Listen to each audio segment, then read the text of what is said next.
Tere tulemast vaatama Siili nädala raportit number, Evelin, mis number see on, mul läks meelest ära? 56. Jaa, 56 kokku 56, nii et kas te kujutate ette, me oleme 56 nädala raportit filminud üles, pannud YouTube'i. Seda on päris palju, oskused on läinud päris ülesse sellega, aga täna teieni 3 teemat. Esimese asjana räägime, mis pommis on toimumas, selle toob teieni Jaak. Siis lähme üle, räägime tootmisülevaatest ja lõpuks 3. teemana on pommuudis. Mis see pommuudis on? Sellest kõigest nüüd täpsemalt. Esimese teemana pomm.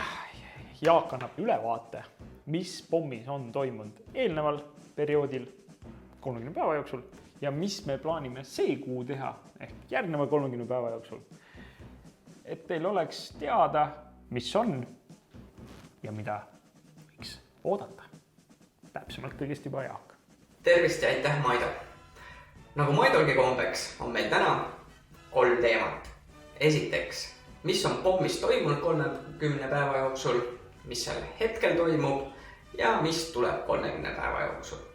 Esiteks, mis siis kuu aega tehtud on?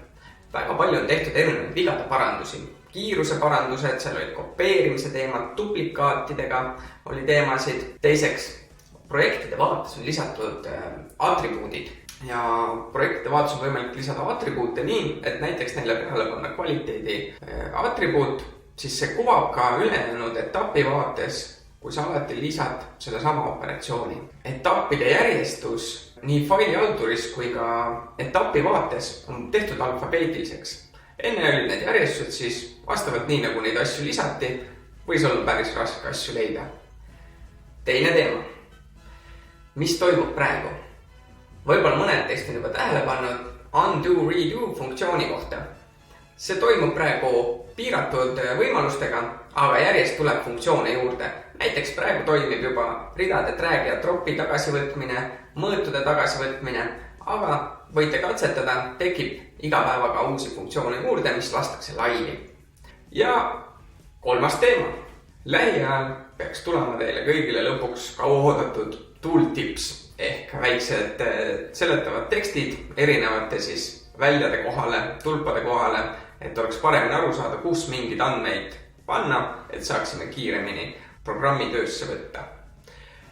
Teiseks on loodud backupide võimalus ehk programm loob automaatselt backup'e teie olemasolevatest projektidest, et teed mingi hulga tööd ära ja siis saad natuke aega hiljem saad selle kõik taastada. Ja 3. suurem asi on failihalduri uuendamine ja kuidas ta välja hakkab nägema, ta võiks olla siis midagi sarnast, nagu on, ütleme, tavaline failihaldur meil arvutis, näiteks Explorer Windowsis. Ja sellega on minu poolt kõik. Aitäh teile! Teine teema. Anette-Marie on meie juures olnud nüüd juba, kes arvutab, 6 nädalat tagasi astus ta teie ette igal juhul ja rääkis, et liitub Siiliga. Ja nüüd on õige aeg näidata, millega ta siis tegelenud see aeg on, kellega on rääkinud ja millist probleemi ta on üles leidnud, mida on võtnud ette ja hakanud lahendama ja milline see lahendus on. Sellest kõigepealt räägib Anette-Marie ise täpsemalt. Tere! Hiljuti pöördus meie poole üks ettevõte oma murega. Neil puudub oma tootmisest ülevaade. Milles see seisneb? Toon ühe näite ettevõtte tänasest protsessist. Klient helistab ettevõtte müügijuhile ning küsib, kui kaugel on minu tellimus. Ettevõtte müügijuht aga pöördub selle info saamiseks ettevõtte tootmisjuhi poole. Tootmisjuht tõuseb oma laua tagant püsti, läheb oma kontorist välja, läheb trepist alla ja tehasesse ning otsib üles selle kliendi tellimused, et saada infot, kui kaugel need tellimused on. Ning siis läheb tootmisjuht selle infoga müügijuhi poole, kes siis omakorda helistab kliendile ja annab infot. Kui meil on aga tegemist valmistoodetega, mis koosnevad paljudest pooltoodetest ning mille struktuurid koosnevad paljudest levelitest ja operatsioonidest, ei ole nende konkreetsete toodete ülesleidmine tootmises sugugi lihtne. See tähendab, et meil peab olema ülevaade ka pooltoodete seisust. Meil on ju tootmisülevaate lahenduse Siilis olemas, kuid praeguses vaates on kitsaskohti, mistõttu ei anna see vaade meile kiiresti ja lihtsasti arusaadavat ülevaadet. Mis on aga meie lahendus? See on parendatud tootmisülevaade.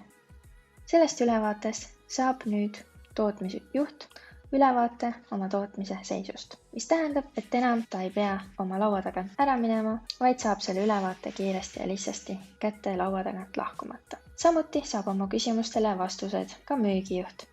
Meie visioon on, et ka klient saaks kiiresti ülevaate oma tellimuste seisust, ilma selleta, et ta helistaks tootmisjuhile.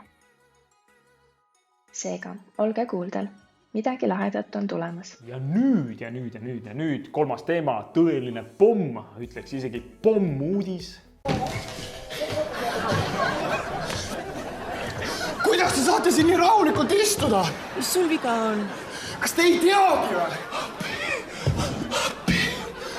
Mis lahti? Vaata.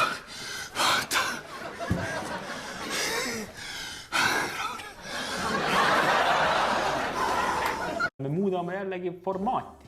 Me läheme üle iganädalasest raporteerimisest igakuisele raporteerimisele. Ja ülevaade hakkab andma sellist vaadet, mida me tegime eelneva 30 päeva jooksul ja mida me plaanime teha järgneva 30 päeva jooksul. Ehk siis progress versus plans. Ja miks? Põhjus väga lihtne. Ega liiga palju ei ole ka hea. Seega teeme sisulisemaks, teeme ülevaatlikumaks, teeme paremaks ja 1 kord kuus. Seega näeme teiega circa 30 päeva jooksul järgmine kuu. Tšau!